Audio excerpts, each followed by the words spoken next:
Staff Sergeant Jake Morrison had exactly 3.2 seconds to make the most important decision of his military career. Through his scope, he could see 200 innocent civilians about to be slaughtered. The terrorist's finger was already on the trigger. At 1,247 yards away, this was an impossible shot that defied every rule of physics.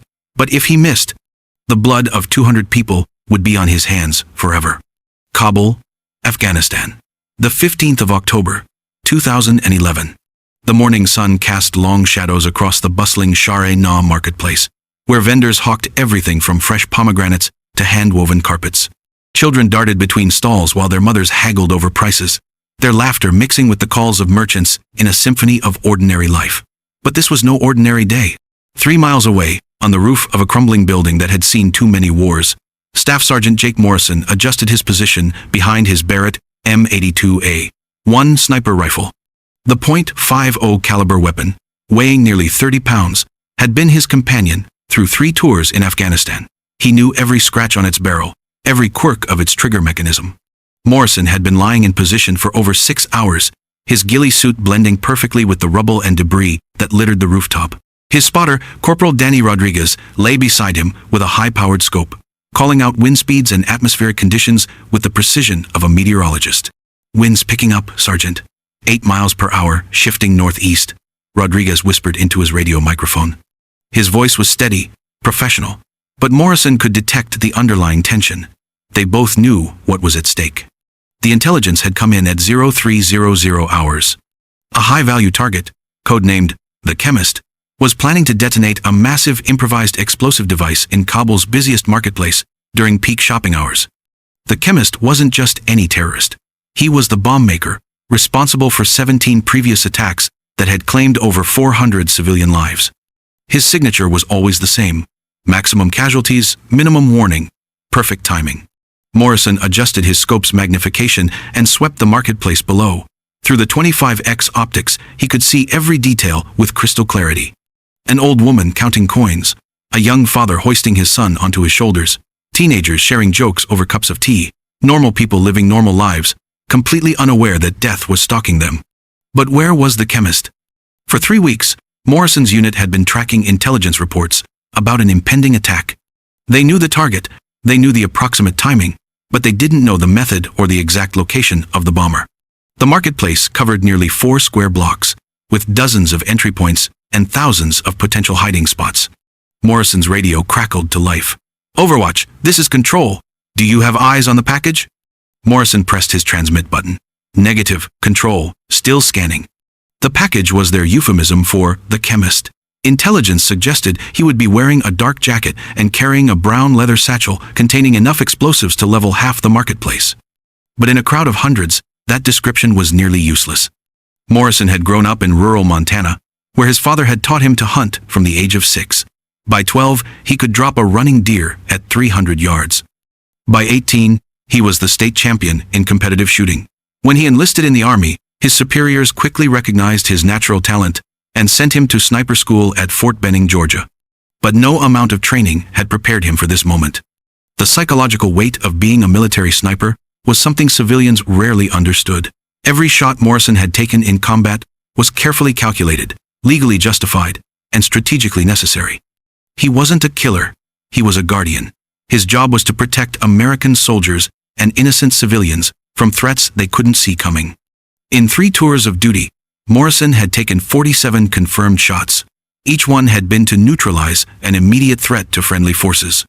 He had never missed a target when it mattered, and he had never taken a shot he wasn't absolutely certain about. His reputation in the unit was legendary. They called him the Ghost because his targets never saw him coming. But this situation was different. The target was mobile, the crowd was dense, and the stakes had never been higher. Rodriguez suddenly stiffened beside him. Movement, 2 o'clock, brown jacket, leather satchel. Morrison swiveled his rifle toward the indicated position and peered through his scope. There, weaving through the crowd with purposeful determination, was a man matching the description. He appeared to be in his 30s, with a neatly trimmed beard and cold, calculating eyes.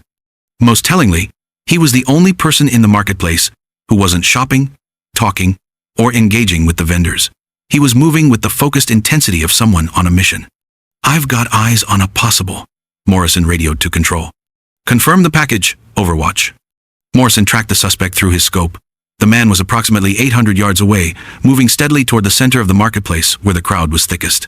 Morrison could see the bulge of something heavy in the man's jacket, and the way he gripped the leather satchel suggested it contained something more valuable than personal belongings. But Morrison needed to be absolutely certain. A false identification could mean killing an innocent civilian, something that would haunt him forever, and potentially trigger an international incident. The suspect stopped at a fruit vendor's stall and appeared to engage in casual conversation with the merchant. For a moment, Morrison doubted his assessment. Maybe this was just another shopper after all. Then the man opened his satchel. Even at 800 yards, Morrison could see the telltale wires and metallic components of an explosive device.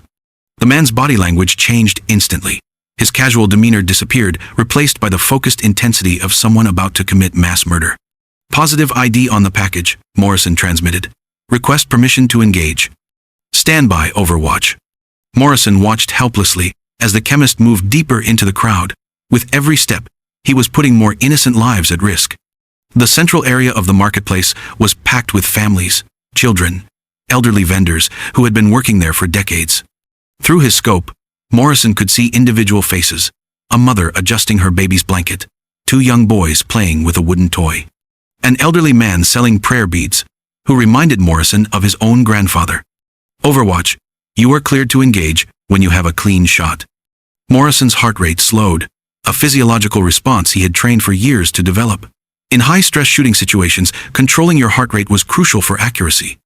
Each heartbeat could throw off a long-distance shot by several inches. But as Morrison prepared to take the shot, the chemist did something unexpected. He moved directly into the center of the largest crowd cluster and stopped. From Morrison's angle, any shot would have to pass dangerously close to dozens of innocent people. Control, I don't have a clean shot.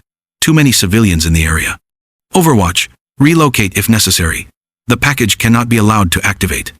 Morrison quickly calculated his options. Moving to a different position would take at least 10 minutes, time they didn't have.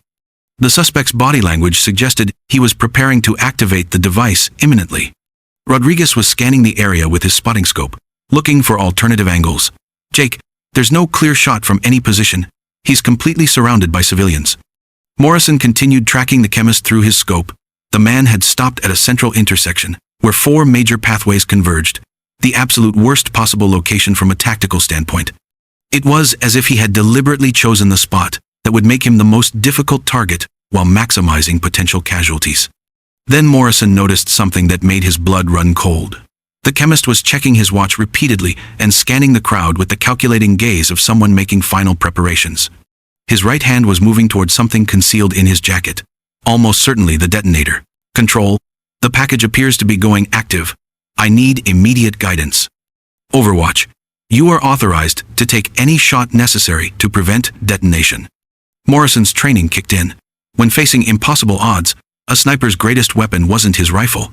It was his ability to find solutions that others couldn't see. He began analyzing every aspect of the situation with the methodical precision that had kept him alive through 3 combat tours. The distance was 1,247 yards, within his effective range, but at the absolute edge of it, the wind was gusting unpredictably, which would affect bullet trajectory. The target was partially concealed by the crowd and moving sporadically, and any miss could potentially hit an innocent civilian. But Morrison noticed something else. The chemist's right hand, the one presumably holding the detonator, was extended slightly away from his body as he checked his watch. For brief moments, Morrison had a clear sight picture of just the terrorist's hand and wrist area. It was an incredibly small target, roughly 2 inches wide, but it offered a solution that Morrison's training had never covered. Instead of trying to kill the chemist, he could disable his ability to activate the device. Rodriguez, I'm going to attempt a handshot. Rodriguez looked at him with disbelief. Jake, that's impossible. The target area is too small, the distance is too far, and with this wind, it's the only option. If I can sever his hand at the wrist, he can't trigger the device. Morrison made rapid calculations in his head. At 1,247 yards, even a perfect shot would be subject to significant environmental factors. The .50 caliber round would drop approximately 41 feet due to gravity and drift several inches due to wind. The target area was less than 2 inches wide and moving unpredictably. By conventional standards, the shot was impossible. But Morrison had never been conventional. He adjusted his scope's elevation and windage settings, compensating for the extreme distance and environmental conditions. His breathing slowed to the deep, rhythmic pattern he had practiced thousands of times. His finger found the familiar curve of the trigger, applying exactly 3.2 pounds of pressure. Not enough to fire, but enough to feel the weapon's response. Through his scope, Morrison watched the chemist raise his right hand to check his watch one more time. For a brief moment, the target's wrist was clearly visible, extended away from any civilians. Morrison exhaled slowly, allowing his natural respiratory pause to steady his aim. His crosshairs aligned perfectly with the terrorist's wrist. His finger increased pressure on the trigger to exactly 4.1 pounds, the Barrett's breaking point. The rifle fired with a thunderous report that echoed across the rooftop. For 1.8 seconds, the bullet traveled through the thin mountain air. It passed over 3 buildings, through the downdraft from 2 helicopters, and across the thermal updrafts rising from the sun-heated marketplace. Through his scope, Morrison watched the .50 caliber round strike the chemist's right wrist with devastating precision. The impact completely severed the terrorist's hand, sending the detonator flying harmlessly into the crowd where it clattered across the stone pavement. The chemist collapsed immediately, clutching the stump of his right arm and screaming in pain and shock. Blood pooled around him as panicked civilians scattered in all directions, but the bomb didn't explode. Target neutralized, Morrison radioed to control. Device is secure. Within minutes, Afghan security forces swarmed the marketplace. They quickly secured the satchel containing the explosive device and provided medical attention to the chemist, who was now in shock from blood loss, but very much alive. The explosive device, when analyzed later, was found to contain enough C4 plastic explosive to have killed everyone within a 150-foot radius and seriously injured hundreds more.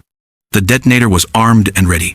The chemist had been seconds away from activating it when Morrison's bullet found its target. But the most remarkable aspect of the shot wasn't its precision.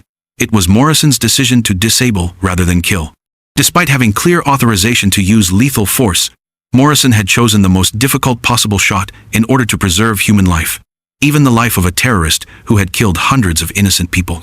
The official after-action report classified the incident as successful neutralization of high-value target with minimal collateral damage. But Morrison's fellow soldiers knew they had witnessed something extraordinary. The shot was analyzed by military ballistics experts who confirmed that, given the environmental conditions and target parameters, the probability of success had been less than 12%. Morrison himself never spoke publicly about the shot. When asked by reporters, he simply said, "I did my job. Nothing more, nothing less." But privately, Morrison struggled with the psychological aftermath of the incident. The precision required for the shot had demanded a level of focus that bordered on the supernatural. For months afterward, he experienced nightmares about what might have happened if he had missed by even a fraction of an inch. The chemist survived his injuries but lost his right hand permanently. During his interrogation, he provided intelligence that led to the disruption of 17 other planned attacks and the capture of 43 terrorist operatives. He was eventually sentenced to life in prison by an Afghan military tribunal. Morrison completed his tour in Afghanistan 3 months later and returned home to Montana, where he now works as a hunting guide and firearms instructor. He rarely discusses his military service, preferring to focus on teaching young hunters about safety and marksmanship fundamentals. The Barrett rifle that Morrison used for the shot is now on display at the Army Sniper School at Fort Benning, with a small plaque that reads, "Used by Sergeant Jake Morrison, for the longest confirmed precision shot in military history, 1,247 yards. Neutralization without fatality, 0 civilian casualties." But the numbers don't tell the real story. The real story is about a soldier who, in the most high-pressure situation imaginable, chose the most difficult path in order to preserve human life. The real story is about 3 seconds that changed everything. 3 seconds when one man's skill, judgment, and humanity prevented a massacre. The people in that marketplace never knew how close they came to death that day. They went home to their families, kissed their children goodnight, and woke up the next morning to live another day. 200 innocent lives continued, because one soldier made an impossible shot at exactly the right moment. That's the true measure of Staff Sergeant Jake Morrison's legacy. Not the precision of his shooting, but the precision of his character, when it mattered most.